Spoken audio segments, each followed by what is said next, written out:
Bueno, en esta sesión vamos a ver el tema métricas esenciales del liderazgo holístico, un tema muy interesante para el módulo que nos acomete el día de hoy, que es el módulo de liderazgo.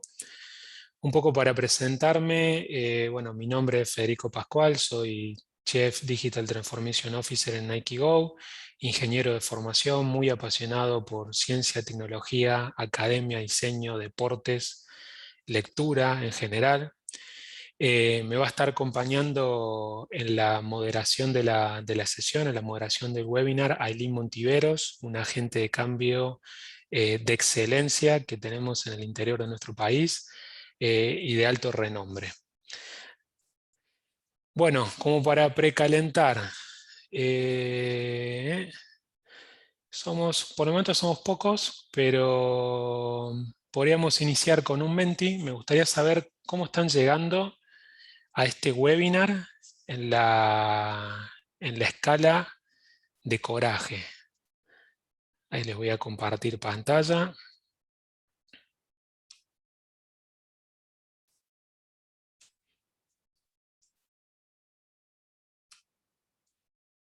A ver, ¿cómo estamos llegando? Un fortalecido.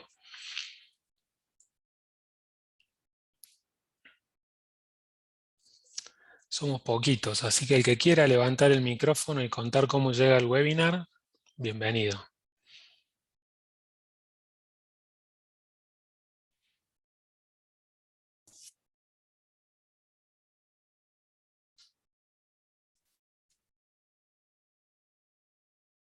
Bien, dice Ailín. Gracias, Ailín, por sumarte.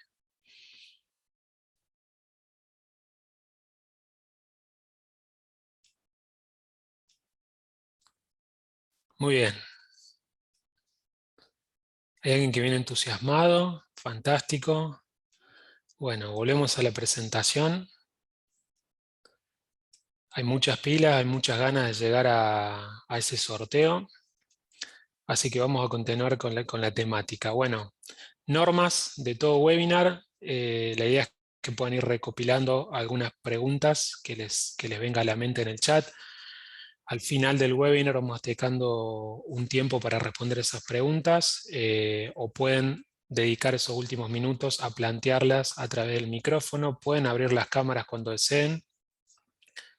Y siempre la ley de movilidad, ¿no? Si sienten que se encuentran en un lugar en donde no están obteniendo un aprendizaje significativo, o sienten que no pueden hacer una contribución que les sea útil, pueden movilizarse a otra sala y nadie se va a ofender, no hay ningún problema con eso.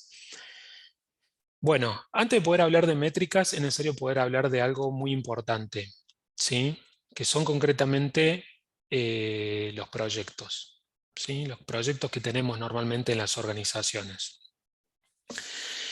Ahora bien, ¿qué es un proyecto? Y bueno, hay múltiples definiciones de proyectos, ¿sí? Según PMI, un esfuerzo temporal que se lleva a cabo para poder crear un producto, servicio o resultado único. Ahora PMI se está migrando muy fuertemente hacia la agilidad, se han dejado vencer por esa batalla, pero una de las definiciones que a mí más me gusta es, un proyecto siempre es un conjunto de actividades finitas e interrelacionadas, que una persona o una equipo de manera coordinada para un logro de un objetivo preestablecido, ¿sí?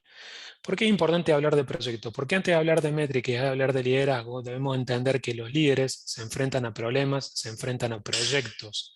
Y debemos hacer un entendimiento común de qué hablamos cuando hablamos de proyectos, qué tipo de proyectos existen y qué manera existen de poder enfrentarnos a los proyectos. Hoy en día en la agilidad, y cuando hablo de proyecto, eh, tomo como sinónimo producto, ¿sí? Hoy en la agilidad se interpreta que cuando hablamos de proyecto, en realidad deberíamos hacer referencia a producto porque no hay una finitud en el tiempo para la construcción de un producto, pero todo depende del tipo de organización en la que nos encontremos. Muchas veces no es lo mismo un proveedor de una compañía de software que una startup o que un área de tecnología dentro de una gran organización, ¿sí? Entonces, los proyectos normalmente pueden ser clasificados en proyectos cerrados, los cuales tienen una finitud de entrega en el tiempo, o trabajo continuo. Son aquellos proyectos que garantizan la operación de la organización. Todos ellos suelen tener restricciones, tienen planificaciones, tienen ejecuciones, tienen métricas que buscamos seguir y buscan alcanzar objetivos organizacionales. La diferencia radica principalmente en su temporalidad. Si en un proyecto cerrado normalmente tiene un inicio, tiene un fin, el trabajo continuo permanece a lo largo del tiempo, ¿sí? No tiene un fin definido en el horizonte. Entonces, ¿de qué manera podemos enfrentar a los proyectos o qué tipo de enfoque podemos contemplar? Los típicos enfoques, el predictivo o el adaptativo. El predictivo implica, bueno, pienso absolutamente todo, y una vez que tengo todo el detalle de lo que necesito hacer, toda la especificación de diseño, construyo. El adaptativo se basa en dos elementos esenciales que son la inspección y la adaptación, que junto con la transparencia representan los principales elementos de la agilidad, ¿sí? Ahora bien, ¿de qué depende que pueda utilizar uno u otro enfoque? Y depende del dominio del problema al que yo me enfrente. Esto me gusta siempre plantearlo porque muchas veces creemos que por ser agilista todo problema debería poder resolverse con agilidad y no necesariamente es así. Sino por tener un martillo en la mano todo problema es un clavo. Es muy importante analizar cuál es el dominio del problema al que yo me enfrento en el cual debo aportar una solución. Sí hay una realidad tácita que los dominios de problemas son cada vez más complejos y las prácticas que mejor funcionan en estos dominios complejos son justamente la agilidad. Por eso las diferentes metodologías que se engloban en la agilidad son fuertemente utilizadas hoy por hoy en las organizaciones. Pero yo no dejaría de lado esto siempre, analizar el dominio del problema al que me enfrento, el tipo de problema al que me enfrento, porque de acuerdo al tipo de problema dependerá cuál es el enfoque más apropiado a utilizar. ¿Sí? Eh, bien, ahora bien, todo proyecto, todo problema, todo desarrollo de una solución demanda un liderazgo, ¿sí? Ese liderazgo puede ser un liderazgo situacional, puede ser un liderazgo verticalista, que es el que buscamos evitar con prácticas del Management 3.0, o puede ser un liderazgo servicial, que es el que está a disposición muchas veces en los equipos ágiles. Entonces, estos problemas que hoy por hoy son cada vez más complejos, que tienen cada vez más altos niveles de incertidumbre, ¿con qué tipo de liderazgo se enfrentan? Bueno, necesito realizarme algunas preguntas esenciales, ¿sí? ¿Voy a crear una autonomía o alineación? Y acá va una trampa. ¿Necesito innovar? ¿Qué tanto necesito innovar en el problema al cual yo me estoy enfrentando? En el problema o la solución que tiene que construir mi equipo. ¿Qué tanto confío en mi equipo? ¿Tengo la capacidad de otorgarle al equipo un desafío de alta prioridad para la compañía y dejar que el equipo pueda construir la solución, acompañándolo, no diciéndole exactamente qué hacer? ¿Qué tanto nivel de confianza tengo yo como líder en mi equipo? ¿Qué tanto confío en sus capacidades? ¿Sí? Para poder pensar en estos términos, me parece muy importante reflotar un concepto muy interesante que Henry Niebuhr hace referencia en algunos videos que pueden buscarlo en YouTube, que es la falsa dicotomía entre alineamiento y autonomía, ¿sí? Puede que hayan escuchado muchas veces que si un equipo o una organización está altamente alineada no puede ser autónoma. Y si existe alta autonomía no puede ser alineamiento, no puede existir alineamiento. ¿Sí? Porque si hay alta autonomía, cada quien hace lo que quiere y no hay forma de alinear el equipo. Sin embargo, esto es un concepto errado. En realidad, la alineación y la autonomía no son valores opuestos de un mismo eje, sino que en su lugar son dos ejes complementarios de un sistema de coordenadas, en donde yo puedo tener baja alineación, alta alineación, baja autonomía, alta autonomía. ¿Qué significa esto? Bueno, como podrán ver aquí en los 4 cuadrantes se manifiestan los diferentes tipos de escenarios que yo puedo encontrar en mi organización. Si yo en una organización tengo un equipo y un liderazgo caracterizado por baja alineación y baja autonomía, seguramente lo que prevalezca allí sea el micromanagement, es decir, contarle las costillas a cada uno de los integrantes del equipo ir viendo cada una de las tareas que hacen o qué está haciendo o por qué razón dedicó 7 horas y media en lugar de 8 un determinado día laboral. Existen muchos de esos líderes hoy por hoy en las organizaciones. Todavía siguen existiendo muchas organizaciones grandes y muy verticalistas. Tener baja autonomía y alta alineación implica que hay un liderazgo muy fortalecido. El equipo está debidamente alineado, pero el equipo no tiene capacidad de innovación.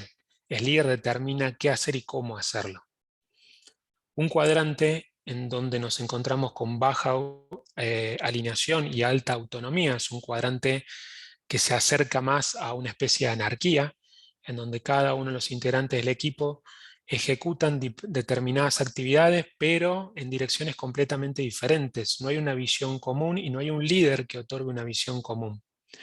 Entonces, el escenario que vamos a buscar y que pretendemos lograr en todas las organizaciones, y fundamentalmente en aquellas que se acerquen cada vez más a los modelos de Management 3.0, es un liderazgo que tenga alta alineación y alta autonomía, ¿sí? Esto significa que el líder establece la visión, pero que el equipo tiene capacidad de innovación y tiene altos niveles de colaboración que le permiten determinar el cómo. No necesariamente que el líder determine el qué y el cómo, sino que el líder define el qué y el equipo ejecuta el cómo. Esto puede verse gráficamente en la siguiente representación, ¿sí? Un ejemplo de alta alineación y baja autonomía sería el cuadro izquierdo, en donde el líder le dice al equipo: gente, construyan el puente. Y el equipo se centra en construir el puente. El problema para el equipo es construir el puente, no cómo transitar el río de la mejor manera posible. A la derecha nos encontramos un escenario de alta alineación, alta autonomía. El líder plantea la visión. Necesitamos cruzar al otro lado de la vera del río sin mojarnos. ¿Cómo lo vamos a hacer? Y fíjense cómo entra en juego aquí el componente de confianza. El líder confía en las capacidades de su equipo. Pero imponer un componente de confianza no significa decir, bueno, listo, yo confío y que mágicamente el equipo se desarrolle. Implica también acompañar e identificar si el equipo no tiene capacidades suficientes para ejecutar determinadas actividades, determinados desafíos, de manera tal de acompañar el desarrollo de esos individuos, de esos equipos, para lograr un equipo cada vez más productivo. ¿Sí? ¿Qué opinas, Aileen, de esto? ¿Está por ahí? Acá estamos. En esto sí, liderar el tema de darle confianza y autonomía a las personas, empoderarlas, y esto fomenta también motivación. Entonces, que vos le des decir, confía en vos, en tus capacidades, genera mucha motivación. Está muy, muy, muy bueno. Así es, así es. Otro de los componentes muy importantes. Gracias, Aileen. Entonces, ¿qué implica llevar adelante este tipo de liderazgo? Primero que nada, implica cambiar el mindset.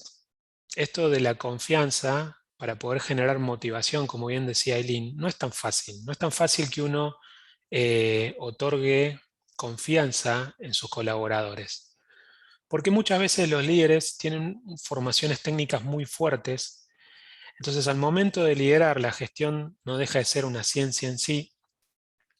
Les dificulta mucho deslindarse de ese conocimiento técnico. Suele suceder en muchas organizaciones, con lo cual la confianza no aparece y aparece mucho el comando y el control.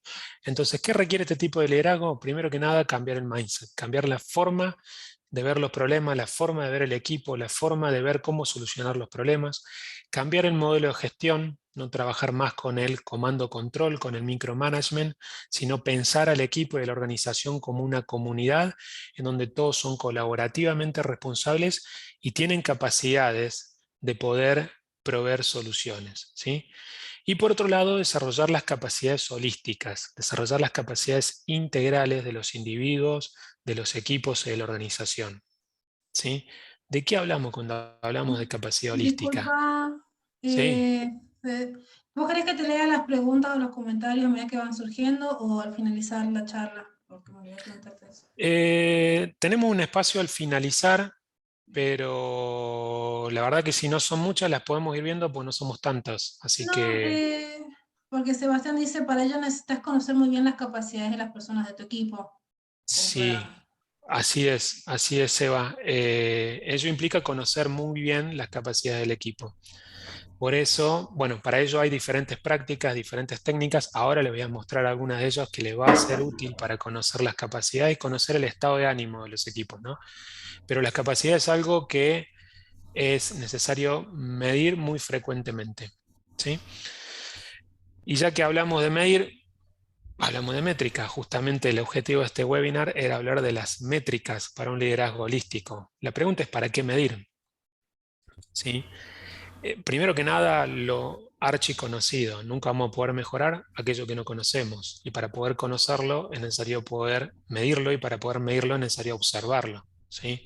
Imagínense ustedes teniendo que prepararse para un determinado desafío, llamémosle maratón, llamémosle una escalada, sin saber qué valores van obteniendo en sus entrenamientos, ¿sí? Si yo me quiero preparar para nadar los 100 metros de natación y no estoy viendo en qué cantidad de segundo hago los 50 metros, y difícilmente sabré si estoy debidamente preparado para lograr ese desafío. Entonces, en la agilidad hay un mito de aquellos equipos que comienzan a involucrarse en la agilidad. Muchos piensan, bueno, arrancamos con agilidad, tiramos esa documentación que tanto dolor de cabeza nos dio y empecemos a, si es un equipo de tecnología, a desarrollar software y no olvidamos el resto. Pero en realidad, uno de los valores de la agilidad hace referencia a software o producto por sobre documentación extensiva, pero no significa que el producto se construya como de lugar. Y para poder evaluar cómo construimos ese producto son muy importantes las métricas, porque nos ayudan a mejorar en múltiples facetas, ¿sí? Nos ayudan a enfrentarnos a las problemáticas, a entender cómo estamos, cómo podemos mejorar, ¿sí? Entonces, acá una pregunta abierta. ¿A todos les gusta la pizza y la cerveza? Sí, en ese orden. Díganos En en ese el chat. orden, ¿qué dice la gente? Hay un sí ahí largo, sé que hay hambre en este momento del día. Eh, bueno, vamos a hacer un pequeño ejercicio entonces, relacionado con este concepto.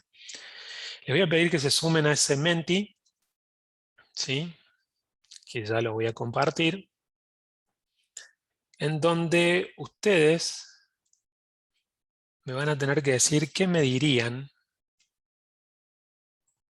si fueran responsable de delivery de una pizzería, ¿sí? ¿Qué les interesaría medir si estuvieran a cargo del delivery de esa pizzería? Ahí les ¿Podrás comparto. pasar el número o el Ay, enlace? dejé de Porque dejaste compartir de muy compartir, rápido. ya no se ve. Ahí va, ahí va, ahí va. El número se tiene que estar viendo ahí arriba, ¿no? 56, 55. Si no, aquí va el link.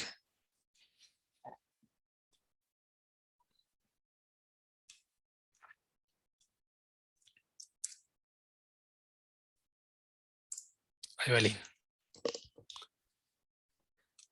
Si fueras el responsable del delivery de esa pizzería, ¿qué métrica te gustaría tomar? Tiempo de elaboración. Bien. Tiempo de entrega.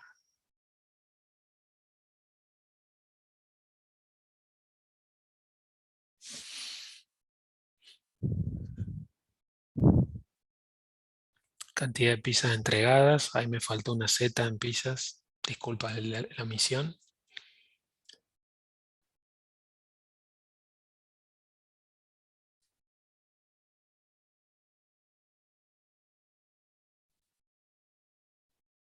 Bien.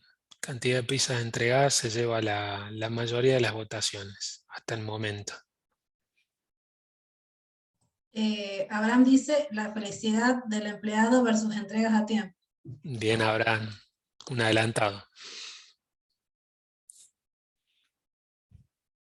Cantidad de pizzas entregadas. Bueno, podríamos decir que la métrica cantidad de pizzas entregadas se lleva a la delantera.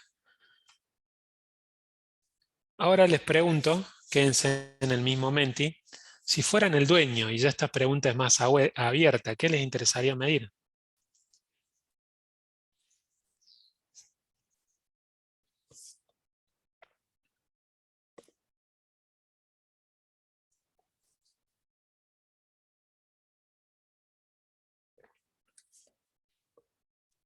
¿Qué les interesaría medir si fueras el dueño de la pizzería, no si fueras el responsable del delivery? Tiempos de producción. Bien.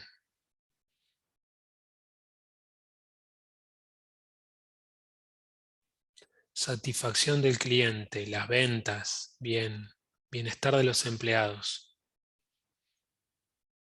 Calidad de producto,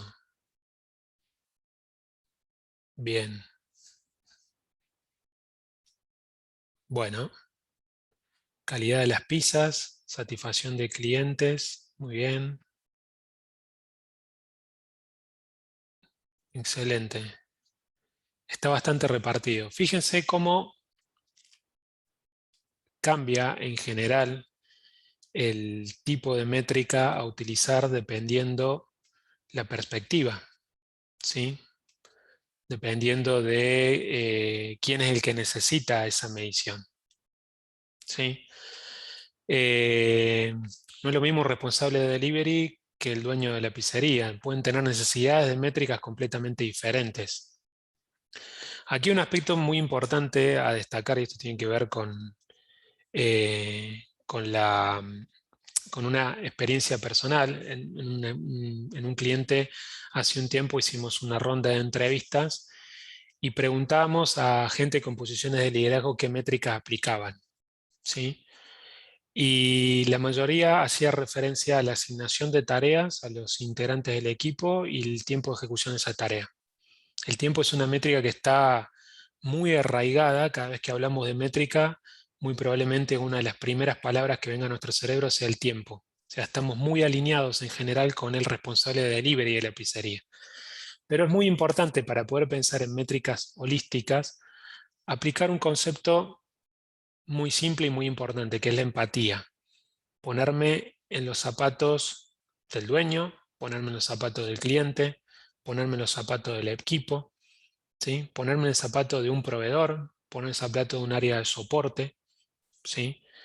Porque en definitiva, el resultado de un proyecto barra proceso depende de muchas variables, no solamente de los tiempos de ejecución. Y ya adentrándonos más en las métricas, les traigo a continuación un framework que he editado un poquitito, y esto proviene de Andy Cleff, con diferentes métricas que considero muy importantes contemplar en sus actividades de liderazgo, ¿sí? Las clasificamos en métricas globales, organizacionales, algunas de las cuales estuvo mencionando Aileen en su webinar, y también hablamos de métricas, diría yo, las clasifico como locales de equipo o de célula, en donde analizamos cómo está el equipo, cómo está el proceso, cómo está la entrega del producto y cómo está el producto en sí. Vamos a profundizar esas entonces. Cuando hablamos de métricas globales, me voy a centrar en un concepto que Aileen profundizó mucho, pero yo lo voy a repasar, que es el de OKRs, ¿sí? Los OKRs son un método de seguimiento de objetivos. Hoy están bastante expuestos en mucha bibliografía y demás, que me permiten alinear a toda la organización a los objetivos o las necesidades globales de la organización, ¿sí? Permite que toda la organización se centre en los mismos temas, ¿sí? Y que se puedan seleccionar los elementos más importantes y que todos los integrantes de la organización sean partícipes de esa selección y de esa contribución a los objetivos, ¿sí? Ese es uno de los valores más fuertes de los OKR, la participación de todos. No hay una designación verticalista de objetivos, sino que todos de alguna manera construyen sus OKRs para contribuir a los objetivos de la organización. Ahora sí, ¿qué son los OKRs? Bueno, justamente son esto. Es una metodología en donde yo defino objetivos, defino resultados claves y defino acciones claves. Objetivos es hacia dónde vamos, qué es lo que queremos hacer, tiene que ser concreto, trascendente, motivar a la acción. Resultados claves, cómo vamos a monitorizar si estamos llegando o no a esos objetivos, es decir, el cómo. Y las acciones, es decir, a qué acciones vamos a ejecutar para lograr esos resultados claves y para poder alcanzar esos objetivos. ¿Cuáles son las métricas a seguir acá, las métricas globales? Los resultados claves de la organización. ¿Sí? Ya dijimos, principales ventajas, visibilidad global, creatividad, libertad. Todos pueden diseñar sus propios OKRs a nivel de equipo y sobre todo coordinación y conexión transversal en toda la organización. Ejemplos. Un ejemplo de OKRs que a mí me gusta mucho, el que llevó adelante YouTube en el año 2012, intentó duplicar la cantidad de visionado en 4 años. Es decir, pretendía que para el año 2016 la cantidad de horas de visionado se duplique. ¿Sí? Y planteó estos resultados claves. Por supuesto que estos OKRs luego se derivan en otros OKRs en diferentes equipos que de alguna manera están alineados a los OKRs globales de la organización. ¿Sí? Y aquí les traigo un ejemplo de cómo lo solemos llevar nosotros internamente, ¿no? Métricas globales. Definimos objetivos globales en términos organizacionales, definimos un propósito. Es muy importante siempre detrás de todo objetivo el preguntarse ¿para qué hago esto? ¿Cuál es la necesidad? ¿Sí? Luego poder evaluar cómo evoluciona ese objetivo de manera periódica a lo largo del tiempo y poder evaluar cómo evolucionan los resultados claves que contribuyen a esos objetivos. ¿Sí? Quienes deseen, luego de que finalicemos la sesión, todas estas plantillas que estoy compartiendo acá, se las puedo acercar sin compromiso. Entonces, en términos de métricas globales, si bien hay muchas y hay mucha bibliografía de métricas que uno puede utilizar a nivel organizacional, hoy por hoy yo rescataría los OKRs como una herramienta esencial que los equipos y las organizaciones pueden utilizar para poder medir cómo evolucionan en pos de los objetivos planteados. ¿Sí? Nos vamos ahora a la base, a las métricas de equipo. ¿Sí? ¿Cuál es el objetivo de las métricas de equipo? Mejorar la calidad de las relaciones, concretamente. Mientras mayor sea la calidad de las relaciones, mejor serán los compromisos y los resultados que ese equipo produzca. Es decir, trabajar en la eficiencia de la interacción de los miembros del equipo contribuye a indirectamente trabajar en el logro de los resultados de ese equipo. ¿Sí? ¿Qué métricas de equipo dirán ustedes? Bueno, hay varias. Podemos medir la felicidad del equipo, lo mencionaba Abraham por ahí.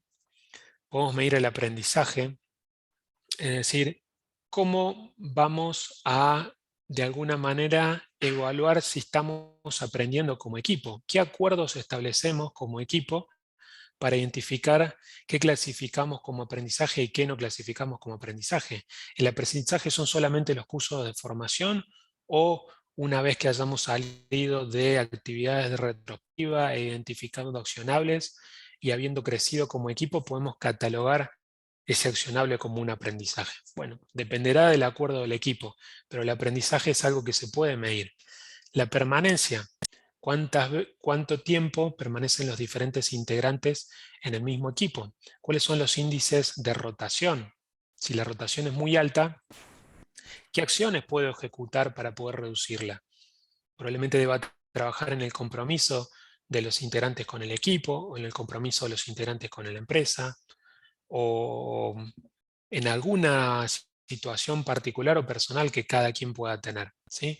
El phone a friend, que es cuántas veces un ex miembro de un equipo debió ser contactado para resolver o para otorgar un asesoramiento ante un problema que el equipo está teniendo. Esto hace referencia a qué tan heterogéneamente están formados los integrantes del equipo. Los integrantes del equipo tienen un perfil del T, son especialistas, pero también son generalistas en determinados aspectos, o son sumamente especialistas, lo que hace que ante una dificultad del ámbito o el dominio del problema de un integrante que no está más en el equipo, el resto del equipo no sepa cómo resolverlo. Es muy importante que un líder trabaje en los perfiles de su equipo, porque otorga sustentabilidad al equipo. La contribución global, ¿sí? Para cada uno de los ítems, para cada una de las tareas que el equipo debió trabajar, ¿cuánto contribuyeron de manera proporcional los diferentes integrantes del equipo? ¿Cada tarea cada desafío lo toma una única persona o todos contribuyen a ese desafío? Eso también ayuda a entender cuál es el nivel de perfiles T que hoy por hoy tienen cada una de las personas del equipo. Y ayuda a entender cuál es el nivel de colaboración e integración que existe entre los miembros del equipo.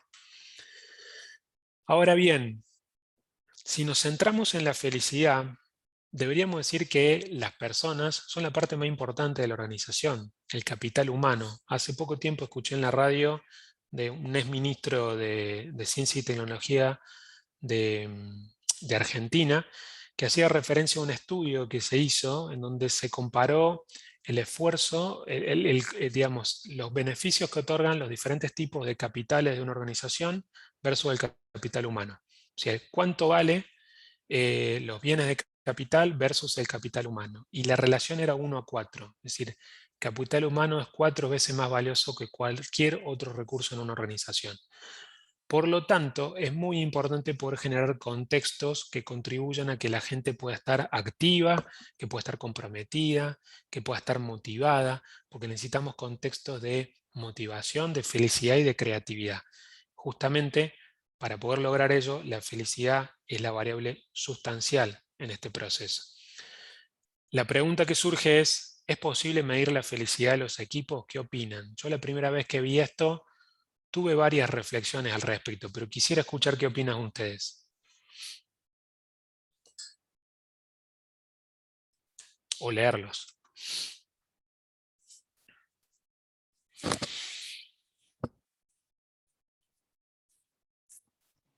Hola, Fede. ¿Cómo estás, Marco? En el tema de la felicidad, yo creo que es algo muy ambiguo porque la felicidad es muy diferente para cada una de las personas. Yo creo que habría que delimitar tal vez un aspecto de la felicidad y ver si encaja ahí la persona o no encaja, pero no creo que puedas medir la felicidad como un todo. Exacto. Exacto, buen punto. Sí, muchas veces cuando hablamos de felicidad, y gracias Marco por eso, hacemos referencia al sentido más abarcativo de la palabra, ¿no? Y por ahí cuando uno dice, bueno, ¿es feliz o no es feliz? Tiene una relación directa sobre cómo está en su vida en general o qué ha logrado a lo largo de su vida. Y es cierto, probablemente podamos delimitarlo un poquito más, pero en términos del foco de trabajo que estamos teniendo, hablemos de felicidad dentro del ámbito laboral y dentro de los equipos, ¿no? Entonces, de alguna manera es posible medir cómo están los equipos, ¿sí? Si el término felicidad, como dice Marco, hace un poco de ruido, poder medir el estado de ánimo de los equipos. Capaz que sería mucho más objetivo. Hay varias prácticas. Hablamos de Nico Calendar, Kudo Walls, hay herramientas, MoodUp, TeamMood, etc. ¿sí? Yo me gustaría presentarles a quien no conozca el Nico Calendar, que yo lo he utilizado y la verdad que es una herramienta muy poderosa. Y muy simple. No es más ni menos que un calendario en el que cada integrante del equipo, al finalizar el día, entrega el feedback de cómo se ha sentido en su día laboral. ¿Sí? Entonces esto ayuda a que todos en el equipo puedan conocer cómo se encuentra el resto, cómo se encuentra el equipo en general, y que los managers puedan establecer acciones en caso de que identifiquen algún problema o algún estado de ánimo desfavorable a un equipo. Este es un ejemplo de un Nico Calendar, ¿no? No es más ni menos que una planilla en donde a la izquierda se identifican los diferentes integrantes de un equipo, arriba se encuentran las fechas y los sprints, es un equipo que implementaba Scrum, y abajo las diferentes valoraciones. ¿sí? A través de un formulario, cada integrante del equipo lo que hace es votar cómo estuvo su día. Si estuvo bien, si fue neutral, o sea, si estuvo bien y fue feliz, si fue neutral, o si estuvo mal, si tuvo algún problema. ¿sí? Posteriormente se obtienen indicadores que tienen que ver bueno, con la valoración del día, el nivel de participación, el porcentaje diario, el porcentaje a nivel individual y el porcentaje global del equipo.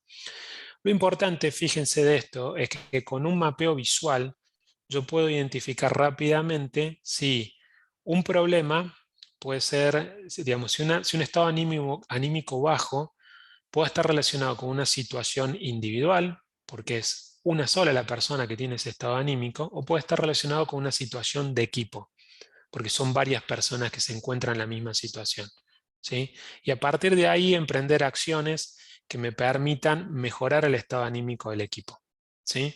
Por supuesto que uno no tiene un configurador del nivel de felicidad de cada persona, pero sí puede generar pequeños accionables, pequeños cambios que ayuden a que el equipo pueda mejorar su bienestar, o al menos entender qué es lo que está pasando en el equipo, porque no es lo mismo liderar con métricas básicas un equipo de trabajo, llamémosle una organización altamente verticalista que lo único que mira es el tiempo, que hacerlo contemplando el estado anímico que actualmente tiene el equipo, ¿sí? Contribuye muchísimo más a los resultados de ese equipo. Con lo cual, es posible, a partir de esta métrica, también medir cómo varía el índice de felicidad, ¿sí? A lo largo del tiempo. ¿Y qué ha pasado, o analizar aparte de esto, ¿no? ¿Qué ha pasado en diferentes periodos de tiempo con ese indicador? ¿Sí? ¿Cuáles son las ventajas de aplicar esta herramienta? Es muy ágil, permite medir el estado de ánimo en forma colaborativa, permite conocer no solo el estado de ánimo individual, sino también del equipo, permite tomar acciones a consecuencia de esa observación y otorga la posibilidad de medir este estado anímico de una manera muy rápida, que con otras prácticas sería imposible hacerlo, porque llevaría mucho tiempo, ¿sí? Entonces, una vez que hayamos visto, que ya hemos pasado por las métricas de equipo, nos vamos a adentrar en las métricas de proceso, ¿sí?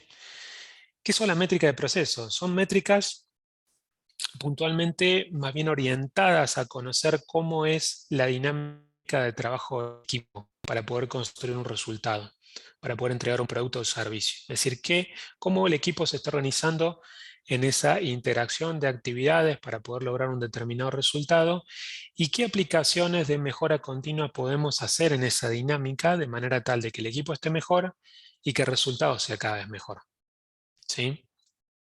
Entonces, les traigo a continuación algunos casos de métricas de procesos que vamos a estar repasando. Muchos están vinculados a determinadas metodologías como lo es Kanban, pero la idea es que podamos repasar diferentes métricas que podemos aplicar al proceso independientemente de que apliquen o no una determinada metodología, ¿sí? La primera entonces, al momento de analizar un proceso, es conocer estas tres variables que son sumamente importantes: el lead time, el cycle time y el work in progress, ¿sí? ¿Qué entendemos por lead time? Es el tiempo que yo necesito para poder entregar una unidad producida desde que yo recibo un pedido. Para el ejemplo de la pizzería sería el tiempo que transcurre entre que atiendo la llamada por una necesidad de un pedido hasta que entrego la pizza con el delivery en la casa del cliente, ¿sí? El cycle time es el tiempo necesario para poder completar la producción de una unidad desde que se comienza a trabajar. Es decir, independientemente del momento en el que yo recibo el pedido de la pizza, en qué momento comienzo a producir la pizza y a partir de ahí cuánto tiempo me lleva a producir una unidad, ¿sí? Eso sería el cycle time. Y el work in progress es la cantidad de unidades que iniciaron su proceso productivo pero que no han finalizado. ¿Qué cantidad de pizzas yo tengo en este momento en elaboración? ¿Sí? Y aquí es muy importante, esto lo pueden medir en cualquier proceso, independientemente de que sea un proceso vinculado al desarrollo de software o de lo que fuere.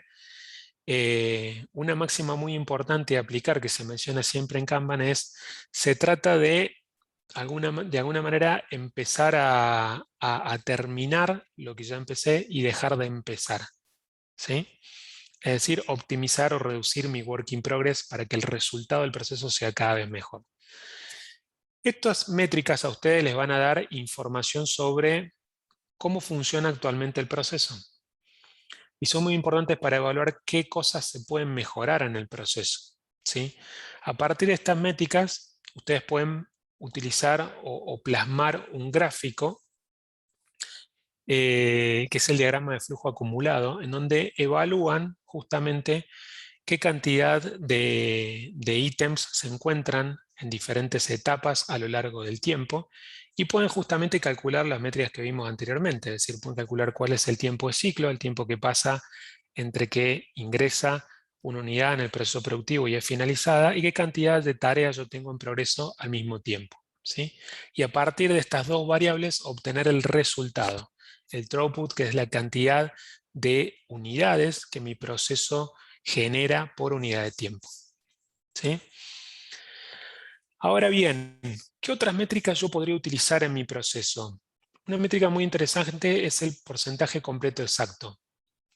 Es decir, poder medir en qué cantidad de ítems entregados fueron aceptables en términos de calidad, de forma tal de poder ir evaluando cuál es el nivel de calidad que yo estoy entregando, ¿sí?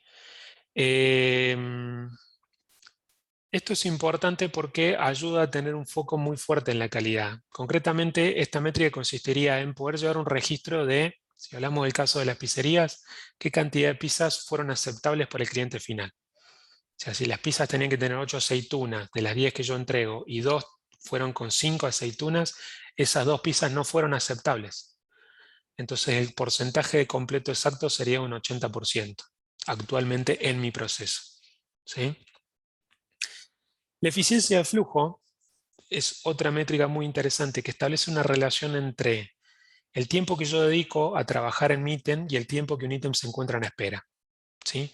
Desde el momento que yo tomo una unidad para poder ingresarla en mi proceso, empiezo a medir el tiempo y establezco una correlación entre cuánto tiempo efectivamente estuvo en espera y cuánto tiempo efectivamente se estuvo produciendo esa unidad.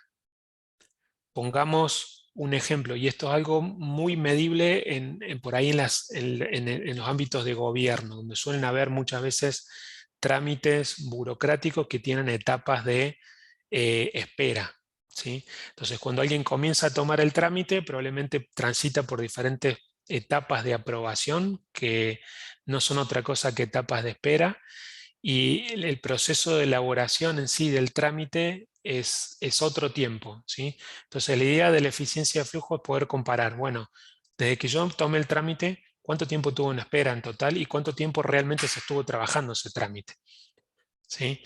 Eso en promedio me va a dar un indicador que me va de alguna manera a definir qué tan eficiente es mi proceso, qué tan eficiente es mi flujo. Y otro punto muy importante cuando trabajamos con procesos es poder identificar los bloqueadores. Detrás de un tiempo de espera suele haber, a no ser de que sea un tiempo establecido por política o por estándar del proceso en sí, pero muchas veces detrás de los tiempos de espera suelen haber bloqueadores. Un bloqueador es algo que impide que una unidad pueda ser procesada en el proceso, ¿sí? Cuando hablamos de unidad, hablamos de tareas, entendamos que puede ser una pizza, entendamos que puede ser un componente de software, lo que fuere, ¿no? Entonces, es muy importante identificar cuáles son esos bloqueadores que de alguna manera están bloqueando mi proceso, y para poder hacerlo es conveniente trabajar con técnicas como diagrama de Ishikawa, los 5 por qué e histogramas de frecuencia, ¿sí? En mi caso suelo utilizar mucho la herramienta que ustedes ven a la izquierda, que es el diagrama de Ishikawa, en donde uno identifica cuál es la consecuencia y a partir de esa consecuencia, con una estructura de preguntas y un diagrama de espina de pescado, como se ve allí, uno va identificando las potenciales causas vinculadas a esa consecuencia. Permite identificar cuál es la razón que hace que exista ese bloqueante en mi proceso. Y el histograma me permite identificar en qué problema me conviene centrarme, ¿sí? Aquí a la derecha hay un ejemplo de bugs identificados, o sea, de errores identificados en un sistema de software, ¿sí? Bueno, la cantidad de errores categorizados por componentes de ese sistema de software me permiten a mí detectar dónde se encuentra la mayor cantidad de la mayor parte de los problemas de calidad. Como se puede ver acá, la mayor parte están en front.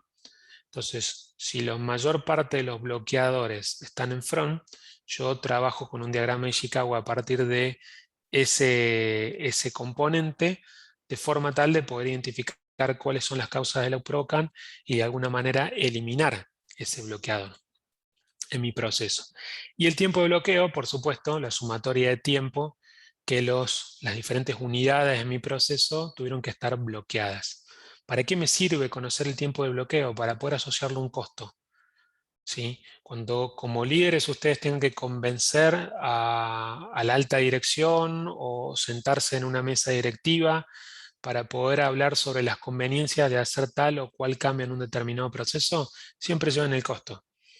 Entonces, identifiquen cuáles son los bloqueadores, cuál es el impacto que esos bloqueadores están provocando en el proceso y cuál es el costo asociado a ese tiempo total de bloqueo, ¿sí? Que hace que evidentemente el flujo no sea tan efectivo. No sé cómo estamos bien de tiempo. ¿Hasta acá alguna pregunta, algún comentario? ¿Alguna duda? No, en el chat tenemos comentarios de cuando la parte de los Nico Nico, que ya lo utilizaban para medir el bienestar. No sé si alguien quiere comentar algo, tenga dudas hasta acá.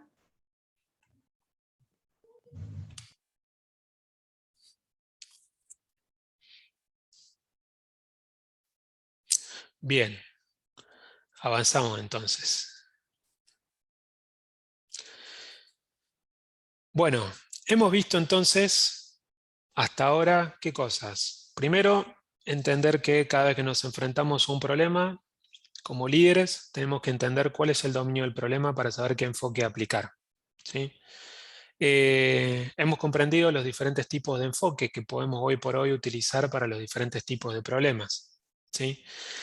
También analizamos que para aplicar el liderazgo que hoy por hoy necesitan las organizaciones, es necesario llevar adelante un cambio de mindset, no pensar solamente en autonomía y alineación como dos componentes opuestos a un mismo eje, sino como ejes complementarios, en donde lo que tengo que lograr es buscar alta autonomía y alta alineación en mis equipos de trabajo.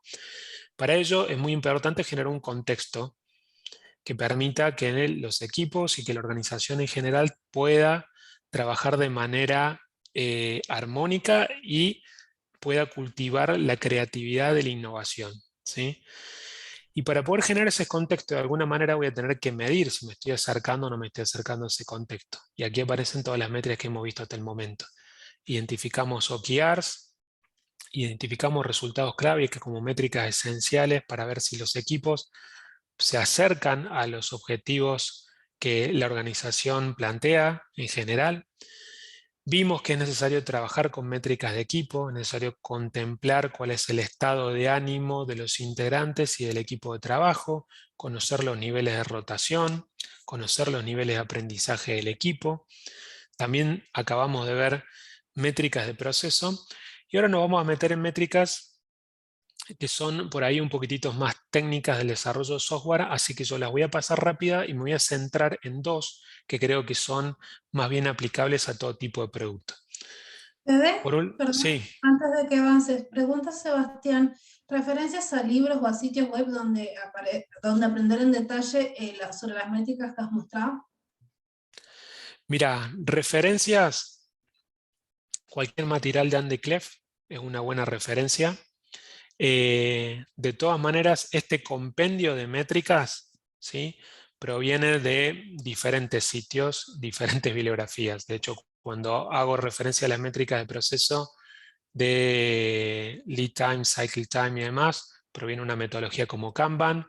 El control estadístico de procesos proviene de, digamos, de teorías de calidad, y otras bibliografías que se enseñan en las universidades en general, con lo cual todas las métricas que vamos a ver en realidad es un compendio de métricas que yo he ido recolectando en diferentes lugares y en mi experiencia personal, ¿sí? Con lo cual, si quisieras, Seba, profundizar alguna o quisieras el día de mañana conversar de alguna, con gusto me consultas y lo conversamos.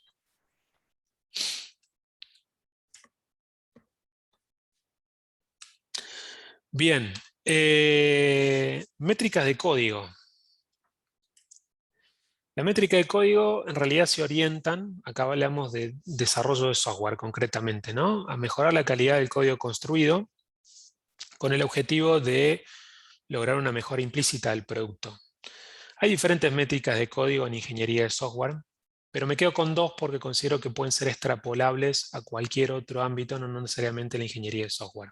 ¿Sí? Me quedo con densidad de efectos y me quedo con propiedad de código.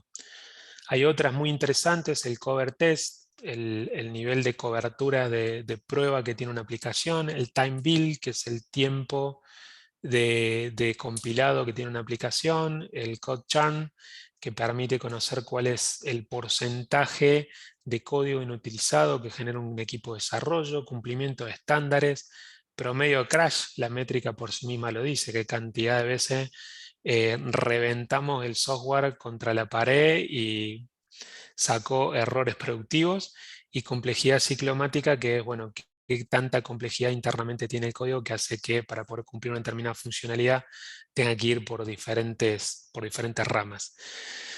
Pero centrándonos en lo que es densidad de defectos y la otra métrica. La densidad de defectos concretamente es la proporción de defectos por componente. ¿Qué permite analizar? Para una arquitectura de un sistema de software me permitirá analizar en qué partes de esa arquitectura a mí me conviene poner foco para poder mejorar su calidad. ¿Sí? Si no estuviera hablando de un producto de software y me voy al ejemplo que planteamos inicialmente, como lo es una pizzería, bueno, yo podría armar un layout del proceso, de cómo se ejecuta el proceso en una pizzería, y podría de alguna manera utilizar post-it para identificar dónde se genera la mayor parte de problemas de calidad en ese proceso. Eso justamente es la densidad de proceso. Si yo tengo problemas en la producción, porque el que elabora la masa lo hace a veces con más cantidad de sal que la acordada, si tengo problemas en la entrega porque hay mucha demora, si tengo problemas en la pizza, con el producto entregado porque fue con 5 aceitunas en lugar de haber ido con 8, bueno, yo allí voy identificando defectos. Acá lo más importante es poder hacer un relevamiento de todos los defectos, poder hacer un histograma de frecuencias y poder asociar estos defectos a los diferentes componentes de mi sistema o de mi proceso. ¿Sí? Esto es un ejemplo a modo figurativo. Se trata concretamente de un sistema de fiscalización para agro, que lo que hace es tomar información de dispositivos electrónicos que tienen máquinas pulverizadoras. Y la idea, bueno, esta es un poco la arquitectura del sistema, y la idea de esto es justamente hacer un mapeo de la densidad de defectos, poder identificando qué cantidad de defectos hay asociado a cada componente de software. Esto a mí me da la información, y obviamente en equipos de liderazgo técnico da la información sobre en qué componente de software hay que poner el foco de trabajo para mejorar la calidad del producto. ¿Sí? Y la propiedad de código hace referencia a la participación colaborativa o contributiva de los diferentes miembros de un equipo para poder terminar un ítem de mi backlog, para poder terminar los diferentes elementos de mi producto. ¿Sí? El commit concretamente es cada vez que yo hago un desarrollo, actualizo ese desarrollo en un sistema de versionado y es compartido por todo el equipo de trabajo. ¿Sí? Entonces, ¿qué es la propiedad de código? Bueno, ¿qué cantidad de gente participa en el desarrollo de esa unidad en el proceso productivo, y cada cuánto tiempo realizan cambios a esa unidad en el proceso productivo para poder lograr de que esa unidad fuera entregada? ¿Sí? Esto lo podríamos ver como, para poder elaborar una pizza, cuántas manos intervienen y cada cuánto tiempo. ¿Sí? Concretamente, eso sería la propiedad de código. ¿Qué me permite conocer esto? Bueno, me permite conocer qué tanto contribuyen los diferentes miembros de un equipo y de qué forma a la elaboración de un producto. Y esto, ¿qué insight le da al líder? Al líder le da el insight de qué tantos perfiles en TED tenemos en el equipo. Anteriormente les hacía referencia a una métrica que se llamaba Phone a Friend, es decir, qué cantidad de veces tuvimos que llamar a alguien que no está más en el equipo porque se presentó un problema y el único que lo sabía resolver era esa persona. Bueno, eso es porque el equipo es un equipo de gente muy especialista y que no tiene capacidad de desarrollar ciertas actividades que ejecuta el compañero de al lado, ¿sí? Entonces, la propiedad de código o la propiedad colectiva me permite identificar cómo colabora el equipo, qué tanto contribuyen todos para poder lograr ese producto terminado y qué impacto habría, ¿no?, de sacar a una persona en ese equipo, o ya sea porque dicha persona tuvo un ascenso o porque se tuvo que ir a otro proyecto y demás, de qué manera eso impactaría en el equipo, ¿sí? Métricas de delivery, ¿sí? Y esto me gusta mucho porque muchas organizaciones implementan agilidad en equipos y hablamos mucho de metodología y de aplicar Scrum y de aplicar Kanban y de las daily meeting y de la retrospectiva y cómo vamos a mejorar. Y seguramente a alguno le habrá pasado acá porque de repente queremos llevar ese producto a un entorno productivo, lo queremos entregar en producción y la agilidad se pierde. Porque la organización tiene un comité que determina si va a aprobar o no va a aprobar ese cambio en un sistema productivo, porque el equipo es muy ágil desarrollando, pero después hay que hacer un esfuerzo enorme para poder llevar ese producto a un entorno productivo. Trasladándolo al ejemplo de las pizzas, sería el equipo de elaboración de pizzas es tremendamente ágil. El que prepara la masa está muy integrado con el que coloca la salsa, el que prepara el resto de los ingredientes y demás. El que está a cargo del horno también, trabajan de manera muy integrada, hacen inspección, hacen adaptación, buscan ver cómo mejoran permanentemente el proceso. Pero la gente de delivery ni siquiera va en bicicleta y van cuando quieren a entregar el producto. Fuiste muy ágil preparando todo, pero cuando tuviste que llevar el producto en entorno productivo, como decimos en ingeniería de software, fracasaste.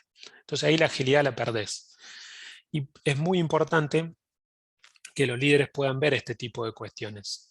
Y aquí aparecen las métricas de delivery, ¿sí? Al igual que las métricas de código, que son por ahí un poquitito más técnicas, me quedo con dos. El éxito de release, entendamos por release el éxito de producto entregado y de efectos evadidos.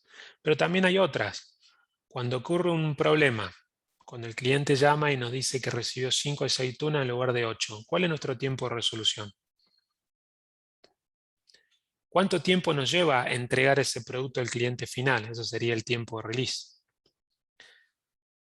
Tiempo desde el último release, no aplicaría a la pizzería, pero ¿desde hace cuánto tiempo que no subimos una actualización a nuestra app en el marketplace? ¿Hace cuánto tiempo que no se sube una mejora? ¿Cuál es el costo de delivery? ¿Cuánto esfuerzo tengo que hacer yo para poder entregar ese producto? ¿Sí? Costo de delivery, llevémoslo al ejemplo de pizzas. O sea, la gente que hace el delivery va en vehículos motorizados de bajo consumo de combustible o de muy alto consumo de combustible. ¿Sí? ¿Cuál es la adopción del release? Es decir, esto es cuando, por ejemplo, ustedes se bajan una aplicación y la valorizan o deciden desinstalarla. Si la deciden desinstalarla porque no les gustó, fue un fracaso. Entonces la adopción de release fue mala. Centrándonos en las dos primeras, el éxito del release es la cantidad o el porcentaje de release que fueron aceptados y rechazados. El porcentaje de productos elaborados, aceptados y rechazados. ¿Sí? La idea es que al medir frecuentemente esto y hacerlo de manera visible para todo el equipo, permite enfocar al equipo en mejorar el primer ítem. Si los integrantes de mi equipo están centrados en sus tareas y no saben cuál es el impacto de la tarea que están haciendo, difícilmente hagan esa tarea motivados. ¿Sí? Hace un tiempo tuve una experiencia con un equipo que trabajaba justamente hoy en una charla de automatización con sistemas de automatización. Y una de las cuestiones que surgió es lo que se está haciendo, o el proyecto de automatización que se estaba haciendo era muy importante, pero los desarrolladores no sabían cuál era el impacto de eso. No tenían por qué saberlo, pero consideramos que contar con esa información iba a ayudar a, de alguna manera, establecer una correlación entre su trabajo y su propósito, y que eso redundara en mayor motivación en el trabajo. Si obviamente el impacto de eso que estaba construyendo estaba alineado a sus expectativas profesionales y personales.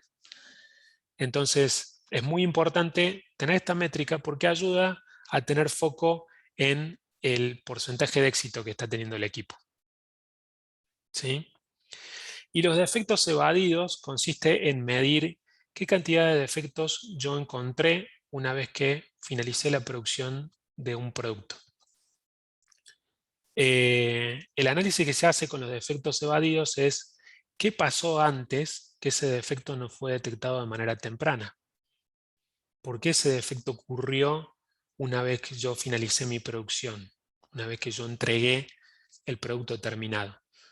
¿Por qué el cliente detectó que tenía 5 aceitunas y no 8? ¿Por qué no hubo una instancia de validación previa? O sea, la idea de los defectos evadidos es hacer todo un análisis a partir de eso en pos de mejorar la calidad de entrega.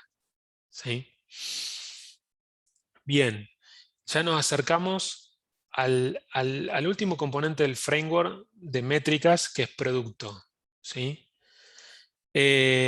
Hasta acá podría ser un poquito más técnico, pero es un poco error mío también no conocer la audiencia. ¿Quedan alguna duda, alguna inquietud respecto de estas métricas, ya sea de código o de delivery? ¿Algo que quieran preguntar?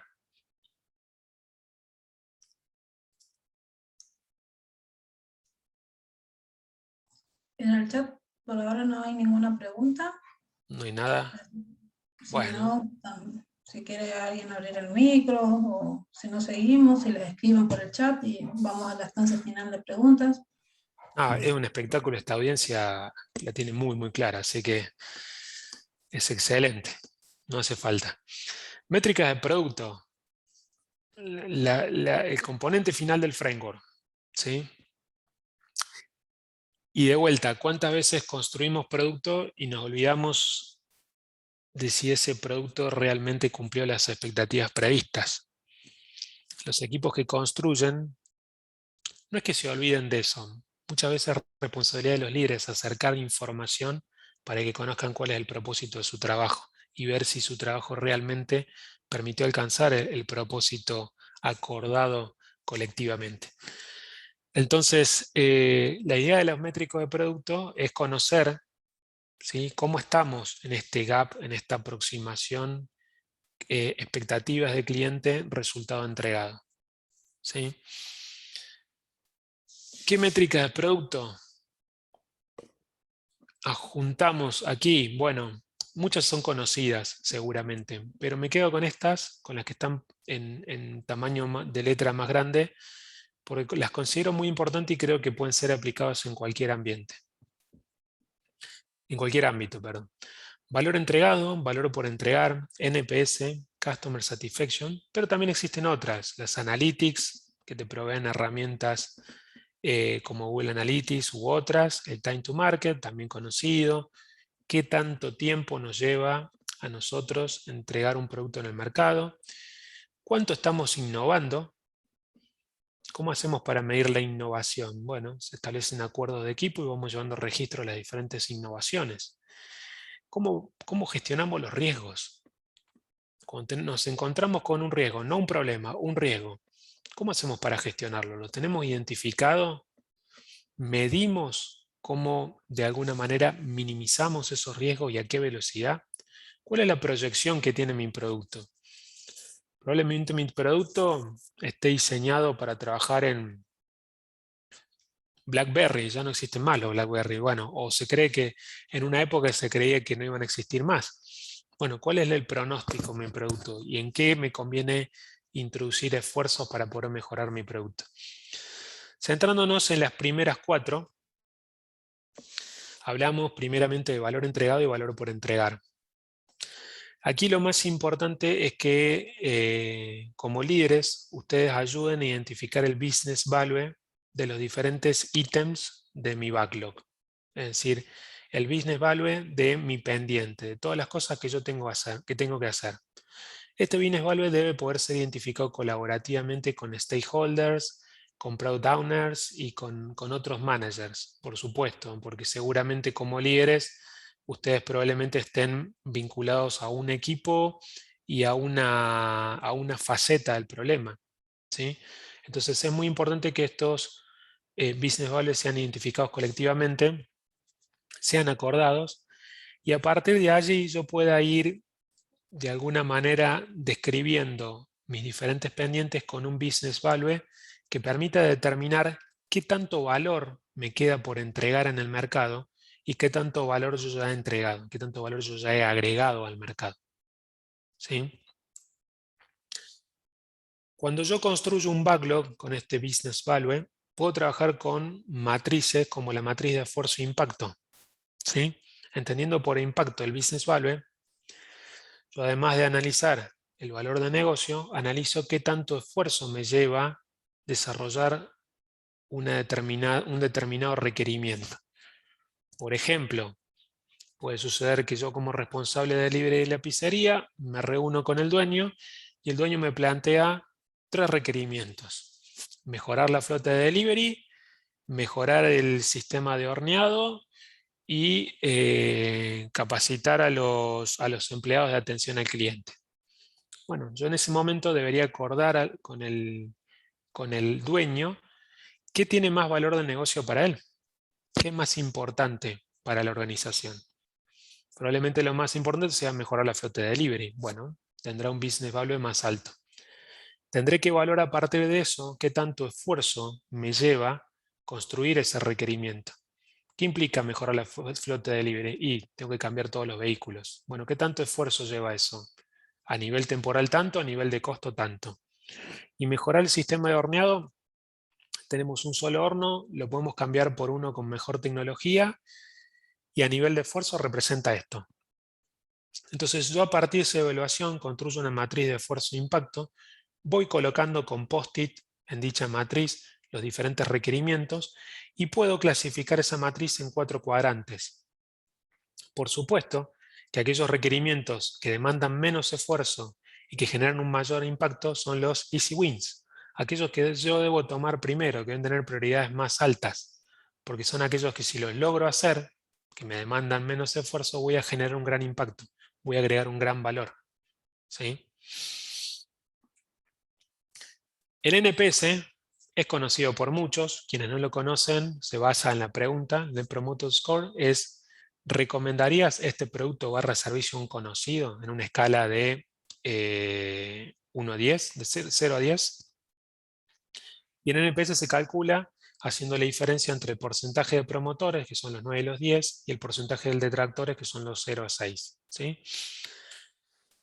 Si ese resultado es negativo, estamos en problema. Si está entre 0 y 30, estamos bien. Si está entre 30 y 70, estamos mejor. Si está entre 70 y 100, estamos excelentes. ¿Sí? Y el Customer Satisfaction es una encuesta simple con preguntas simples, más bien generalistas, que buscan obtener feedback en diferentes touchpoints de mi servicio o de la entrega de mi producto. Puede ser el Customer Satisfaction, una pregunta global al cierre de mi servicio para poder evaluar la satisfacción global del cliente con mi servicio. ¿Sí? Mi recomendación es siempre, muchas veces, o porque estamos en un equipo de desarrollo de software, o porque estamos en una pizzería, o porque estamos en un ambiente que consideramos que esto no aplica, no aplicamos determinadas métricas. Tanto el NPS como el Customer Satisfaction son sumamente aplicables a todo. Y aquí les traigo un ejemplo. Esto es un resultado de un feedback de servicio, un servicio concretamente de transformación digital que tenía diferentes fases, diferentes ejes, un acompañamiento metodológico, actividades de formación, coaching, mentoring, mejoramiento de equipo y de procesos. En ese servicio aplicamos tanto el NPS como el Customer Satisfaction y se pudo hacer. Y no estamos hablando de un producto digital, no estamos hablando de un producto físico, estamos hablando de un servicio para un proyecto de transformación digital. ¿Sí? Pero ¿qué nos permite esto? Nos permite medir cómo estamos, ¿sí? En términos de la entrega de nuestro producto, que justamente era el servicio de transformación digital. Bueno, y así es que hemos llegado a todas las métricas. ¿Por dónde empiezo?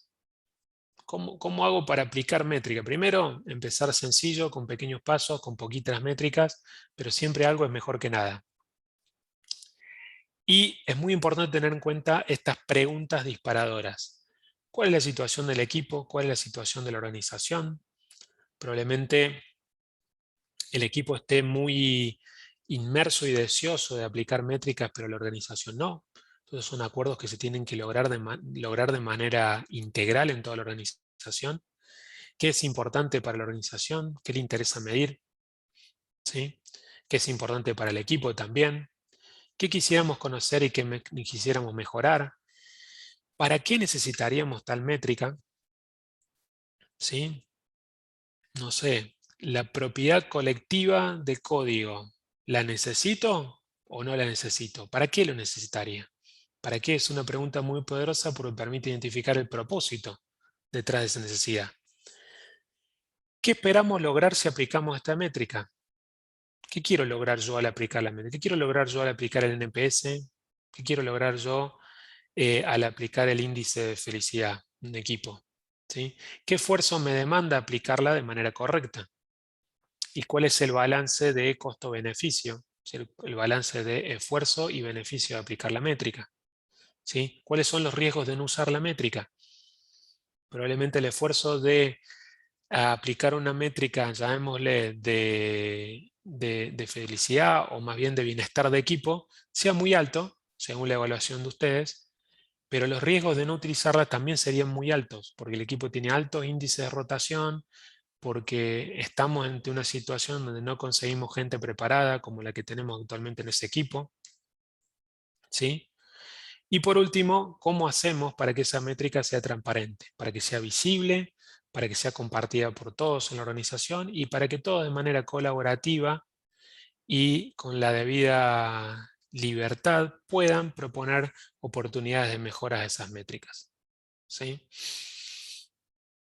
El tema realmente es muy extenso y algunas métricas fueron como dejadas de lado, pero bueno, mi idea era poder traerles una pequeña cajita de herramientas de métricas que considero esenciales para el liderazgo de hoy en día y que permita abarcar todas las facetas, no solamente la evaluación de cómo se entrega el producto, sino también cómo está el equipo, cómo el equipo trabaja, es decir, cómo ejecuta su proceso, y a su vez cómo ese equipo se integra con la organización, ¿no? Que es algo muy importante porque el equipo en sí mismo y de manera aislada no existe, existe como parte de una organización.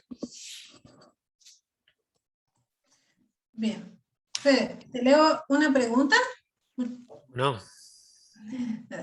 Dice, pregunta Abraham, ¿para este framework las métricas de cliente están incluidas en las métricas de producto? Sí. Las métricas de cliente y métricas de producto serían sinónimos. Sí. Sí, porque es el componente del framework que tiene, digamos, la interacción con el contexto. Eso es la serie métrica de producto. Bien, no sé si alguien más tiene otra pregunta o quiere escribirla por el chat o levanta el micrófono, ya estamos terminando. O prenda No la se olviden, cámara o... sí, no se olviden que tenemos sorteos al finalizar, así que no se vayan. Bien, contesta Abraham, súper.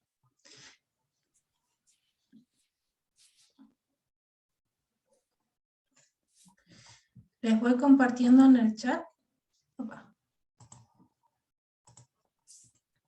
El enlace para la sala azul cuando terminemos acá y el link del canal de YouTube de la comunidad donde van a subirse todas las grabaciones de todos los talleres que se dieron. ¿Alguien más tiene alguna pregunta? ¿Algo que quiera comentar? que nos cuente qué pizza se está comiendo en este momento, después de que hablamos tanto, Oh, qué rico. de las pizzas. Mira, Sebastián dice, muchas gracias, es la mejor charla sobre métricas a la que he asistido. Muy completa y ágil. Bueno, muchas gracias, Seba, y a disposición. Si quieres conectarte conmigo para continuar conversando sobre el tema, a gusto.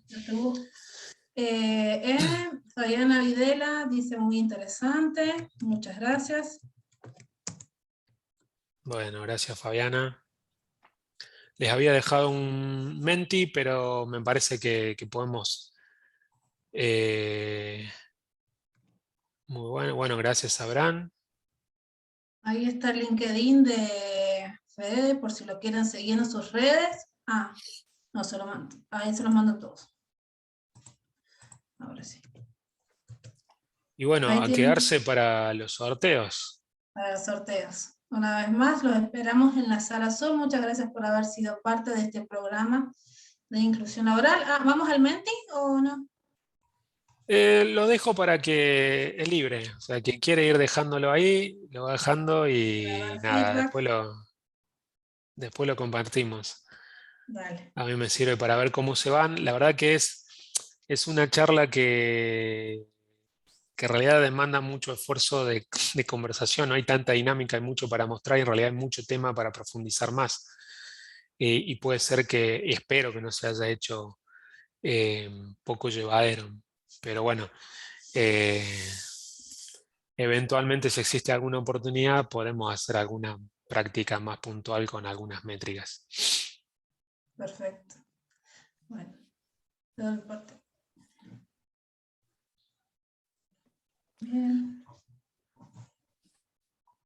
Bueno, si no hay Bueno, preguntas. Ah, ¿sabes qué? No te permite contestar porque no estás presentando el... No le diste play al Menti. ay, perdón, perdón. Entonces no te permite contestar. Por si querés que los chicos respondan. Un segundito.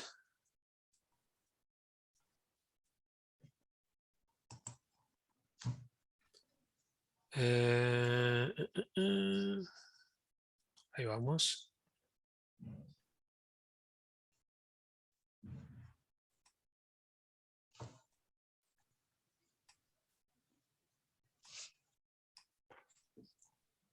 Ahí está. Bueno, dejo de compartir acá.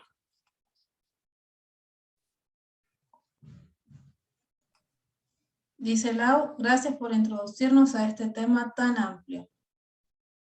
La verdad que está Bueno, muy Lau, con gusto. completo, con el título perfecto, holístico, de todas las métricas, todas las áreas, todo espectacular. Sí, sí, sí.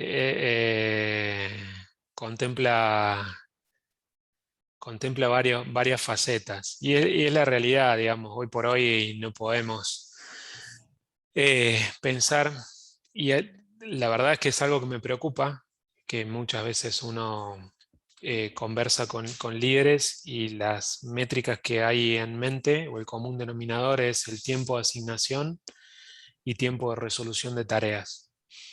Eso te da la información de que los equipos siguen, o que muchas organizaciones y muchas personas siguen muy volcadas al comando y control, y las necesidades digamos, los entornos de complejidad y los desafíos que tenemos ahora y sobre todo los que vamos a tener en el futuro, demandan tener capacidades mucho más holísticas y poder medir eso, no solo medir si alguien hizo la tarea en el tiempo que tenía previsto hacerlo.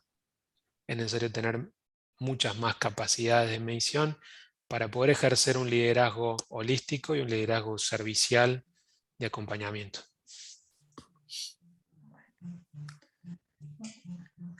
Bueno. Fabi dice, muy útil, en la próxima sí, queremos llevar algunas prácticas. Así que bueno, ya Bueno, podemos ir pensándolo. Bueno, excelente. muchas Bueno, gracias. nos